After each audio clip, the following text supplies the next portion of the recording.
Krishnanagar sector সীমান্তে সাময়িক উত্তেজনা, বাংলাদেশ বর্ডার গার্ডের অনুপ্রবেশের চেষ্টা। খবর সূত্রের ভারতের ৫ কিলোমিটার ভিতরে অনুপ্রবেশের চেষ্টা বাংলাদেশ বর্ডার গার্ডের।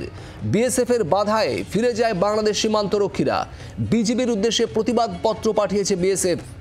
অন্যদিকে মালদহে ফেন্সিং লাগানো নিয়ে উত্তেজনা।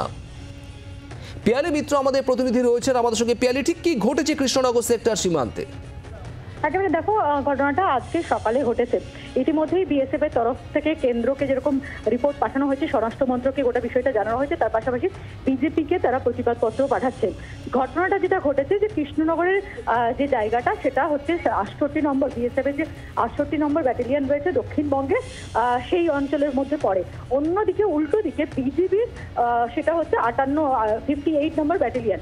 আজকে সকালবেলা সেখানে একজন কমান্ড্যান্টের নেতৃত্বে বিএসএফ এর বিজিবির একটা টিম, তারা ওই সেক্টর 68 যেটা বাংলাদেশের যেটা বিএসএফ এর অন্তর্গত এলাকা, সেখানে ঢুকে পড়ে এবং সেটা একটা কোটলা বলে একটি নদী রয়েছে, যে নদীর দুটো ভাগে ভাগ রয়েছে, একটা বাংলাদেশের পার্ট, একটা ইন্ডিয়ার দখলে রয়েছে।